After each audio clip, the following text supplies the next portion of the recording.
जय श्री कृष्णा दोस्तों, हरे कृष्ण चैनल में आपका स्वागत है। कैसे हैं आप लोग? मैं कान्हा से प्रार्थना करता हूँ आप सभी अच्छे हो और खुश रहे, मस्त रहे और हमेशा स्वस्थ रहे। दोस्तों, छठ पूजा शुरू हो गया है। सर्वप्रथम छठ पूजा की हार्दिक शुभकामनाएं। छठी मैया की कृपा हमेशा बने रहे और खुशी पूर्वक त्योहार मनाए। छठ पर्व, छठ या षष्ठी पूजा कार्तिक शुक्ल पक्ष के षष्ठी को मनाया जाने वाला एक हिंदू पर्व है। सूर्योपासना का यह अनुपम लोक पर्व मुख्य रूप से बिहार, झारखंड, पश्चिम बंगाल, पूर्वी उत्तर प्रदेश और नेपाल के तराई क्षेत्रों में मनाया जाता है। कहा जाता है यह पर्व मैथिल, मगही और भोजपुरी लोगों का सबसे बड़ा पर्व है। यह उनकी संस्कृति है। छठ पर्व बिहार में बड़े धूमधाम से मनाया जाता है। यह पर्व बिहार या पूरे भारत का ऐसा एकमात्र पर्व है जो वैदिक काल से चला आ रहा है और अब तो यह बिहार की संस्कृति बन चुका है। यह पर्व बिहार के वैदिक आर्य संस्कृति की एक छोटी सी झलक दिखाता है। यह पर्व ऋग्वेद में वर्णित सूर्य पूजन एवं उषा पूजन तथा आर्य परंपरा के अनुसार मनाया जाता है। बिहार में हिंदुओं द्वारा मनाए जाने वाले इस पर्व को इस्लाम सहित अन्य धर्मावलंबी भी मनाते देखे जाते हैं। धीरे धीरे यह त्योहार प्रवासी भारतीयों के साथ साथ विश्व भर में प्रचलित हो गया है। छठ पूजा सूर्य, प्रकृति, जल, वायु और उनकी बहन छठी मैया को समर्पित है ताकि उन्हें पृथ्वी पर जीवन की देवताओं को बहाल करने के लिए धन्यवाद। छठी मैया, जिसे मिथिला में रनबे माई भी कहा जाता है, भोजपुरी में सविता माई और बंगाली में रनबे ठाकुर बुलाया जाता है। पार्वती का छठा रूप भगवान सूर्य की बहन छठी मैया को त्योहार की देवी के रूप में पूजा जाता है। यह चंद्र के छठे दिन काली पूजा के 6 दिन बाद छठ मनाया जाता है। मिथिला में छठ के दौरान मैथिल महिलाएं मिथिला की शुद्ध पारंपरिक संस्कृति को दर्शाने के लिए बिना सिलाई के शुद्ध सूती धोती पहनती हैं। त्योहार के अनुष्ठान कठोर हैं और 4 दिनों की अवधि में मनाए जाते हैं। इनमें पवित्र स्नान, उपवास और पीने के पानी वृत्ता से दूर रहना, लंबे समय तक पानी में खड़ा होना और प्रसाद, प्रार्थना प्रसाद और अर्घ्य देना शामिल है। पर्वातिन नामक मुख्य उपासक संस्कृत पार्व से, जिसका मतलब अवसर या त्योहार, आमतौर पर महिलाएं होती हैं। हालांकि बड़ी संख्या में पुरुष इस उत्सव का भी पालन करते हैं क्योंकि छठ लिंग विशिष्ट त्योहार नहीं है। छठ महापर्व के व्रत को स्त्री, पुरुष, बूढ़े, जवान सभी लोग करते हैं। कुछ भक्त नदी के किनारों के लिए सिर के रूप में एक प्रोस्टेशन मार्च भी करते हैं। पर्यावरणविदों का दावा है कि छठ सबसे पर्यावरण अनुकूल हिंदू त्योहार है। यह त्योहार नेपाली और भारतीय लोगों द्वारा अपने डायस्पोरा के साथ मनाया जाता है। शुरुआत ऐतिहासिक रूप से मुंगेर सीता मनपत्थर सीताचरण मंदिर के लिए जाना जाता है, जो मुंगेर में गंगा के बीच में एक शिलाखंड पर स्थित है। ऐसा माना जाता है कि माता सीता ने मुंगेर में छठ पर्व मनाया था। इसके बाद ही छठ महापर्व की शुरुआत हुई। इसीलिए मुंगेर और बेगूसराय में छठ महापर्व बड़ी धूमधाम से मनाया जाता है। देव सूर्य मंदिर दियो सूर्या मंदिर world top sun temple India, Aurangabad, Bihar. एक कथा के अनुसार प्रथम देवासुर संग्राम में जब असुरों के हाथों देवता हार गए थे, तब देव माता अदिति ने तेजस्वी पुत्र की प्राप्ति के लिए देवारण्य के देव सूर्य मंदिर में रनबे छठी मैया अपनी पुत्री की आराधना की थी। तब प्रसन्न होकर छठी मैया ने उन्हें सर्वगुण संपन्न तेजस्वी पुत्र होने का वरदान दिया था। इसके बाद अदिति के पुत्र हुए त्रिदेव रूप आदित्य भगवान, जिन्होंने असुरों पर देवताओं को विजय दिलाई। नामकरण छठ षष्ठी का अपभ्रंश है। कार्तिक मास की अमावस्या को दिवाली मनाने के बाद मनाए जाने वाले इस 4 दिवसीय व्रत की सबसे कठिन और महत्वपूर्ण रात्रि कार्तिक शुक्ल षष्ठी की होती है। कार्तिक शुक्ल पक्ष के षष्ठी को यह व्रत मनाए जाने के कारण इसका नामकरण छठ व्रत पड़ा।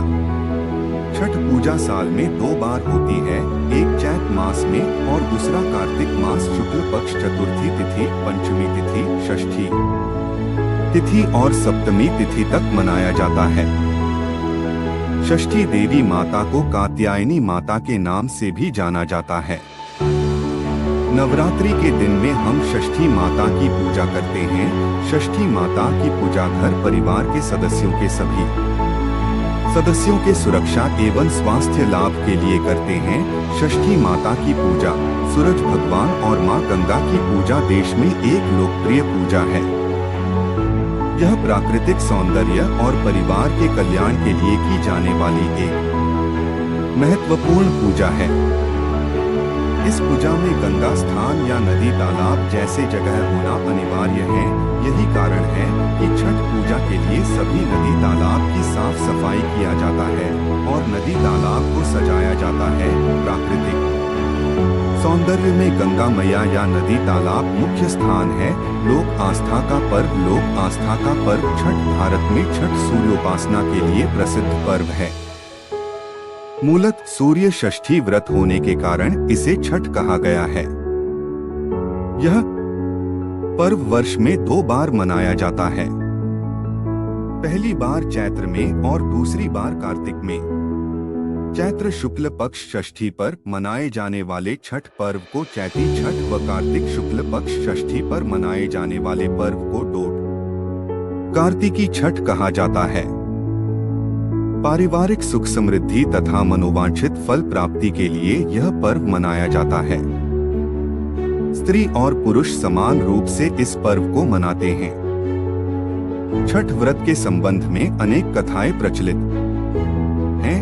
उनमें से एक कथा के अनुसार जब पांडव अपना सारा राजपाट जुए में हार गए, तब श्री कृष्ण द्वारा बताए जाने पर द्रौपदी ने छठ व्रत रखा। तब उनकी मनोकामनाएं पूरी हुई तथा पांडवों को उनका राजपाट वापस मिला। लोक परंपरा के अनुसार सूर्यदेव और छठी मैया का संबंध भाई बहन का है। लोक मातृका षष्ठी की पहली पूजा सूर्य ने ही की थी। छठ पर्व को वैज्ञानिक दृष्टिकोण से देखा जाए तो षष्ठी तिथि छठ को एक विशेष खगोलीय परिवर्तन होता है। इस समय सूर्य की पराबैंगनी किरणें अल्ट्रावायोलेट रेस पृथ्वी की सतह पर सामान्य से अधिक मात्रा में एकत्र हो जाती हैं। इस कारण इसके संभावित कुप्रभावों से मानव की यथासंभव रक्षा करने का सामर्थ्य प्राप्त होता है। पर्व पालन से सूर्य, तारा, प्रकाश, पराबैंगनी किरण के हानिकारक प्रभाव से जीवों की रक्षा संभव है। पृथ्वी के जीवों को इससे बहुत लाभ मिलता है। सूर्य के प्रकाश के साथ उसकी पराबैंगनी किरण भी चंद्रमा और पृथ्वी पर आती है। सूर्य का प्रकाश जब पृथ्वी पर पहुंचता है तो पहले वायुमंडल मिलता है। वायुमंडल में प्रवेश करने पर उसे आयन मंडल मिलता है। पराबैंगनी किरणों का उपयोग कर वायुमंडल अपने ऑक्सीजन तत्व को संश्लेषित कर उसे उसके एलोट्रोप ओजोन में बदल देता है। इस क्रिया द्वारा सूर्य की पराबैंगनी किरणों का अधिकांश भाग पृथ्वी के वायुमंडल में ही अवशोषित हो जाता है। पृथ्वी की सतह पर केवल उसका नगण्य भाग ही पहुंच पाता है। सामान्य अवस्था में पृथ्वी की सतह पर पहुंचने वाली पराबैंगनी किरण की मात्रा मनुष्यों या जीवों के सहन करने की सीमा में होती है। 20 अत सामान्य अवस्था में मनुष्यों पर उसका कोई विशेष हानिकारक प्रभाव नहीं पड़ता, बल्कि उस धूप द्वारा हानिकारक कीटाणु मर जाते हैं, जिससे मनुष्य या जीवन को लाभ होता है। छठ जैसी खगोलीय स्थिति चंद्रमा और पृथ्वी के भ्रमण तलों की समरेखा के दोनों छोरों पर सूर्य की पराबैंगनी किरणें कुछ चंद्र सतह से परावर्तित तथा कुछ गोलीय अपवर्तित होती हुई पृथ्वी पर उन सामान्य से अधिक मात्रा में पहुंच जाती हैं। वायुमंडल के स्तरों से आवर्तित होती हुई सूर्यास्त तथा सूर्योदय को यह और भी सघन हो जाती है। ज्योतिषीय गणना के अनुसार यह घटना कार्तिक तथा चैत्र मास की अमावस्या के 6 दिन उपरांत आती है। ज्योतिषीय गणना पर आधारित होने के कारण इसका नाम और कुछ नहीं बल्कि छठ पर्व भी रखा गया है। छठ पर्व किस प्रकार मनाते हैं? यह पर्व 4 दिनों का है। भैया दूज के तीसरे दिन से यह आरंभ होता है। पहले दिन सेंधा नमक, घी से बना हुआ अरवा चावल और कद्दू की सब्जी प्रसाद के रूप में दी जाती है। अगले दिन से उपवास आरंभ होता है। व्रती दिन भर अन्न जल त्याग कर शाम करीब 7 बजे से खीर बनाकर पूजा करने के उपरांत प्रसाद ग्रहण करते हैं, जिसे खरना कहते हैं। तीसरे दिन डूबते हुए सूर्य को अर्घ्य यानी दूध अर्पण करते हैं। अंतिम दिन उगते हुए सूर्य को अर्घ्य चढ़ाते हैं। पूजा में पवित्रता का विशेष ध्यान रखा जाता है। लहसुन प्याज वर्जित होता है। जिन घरों में यह पूजा होती है वहां भक्ति गीत गाए जाते हैं। अंत में लोगों को पूजा का प्रसाद दिया जाता है। दोस्तों, कैसा लगा कमेंट करें और लाइक, शेयर और सब्सक्राइब करना ना भूले। जय छठी मैया सबका कल्याण करे।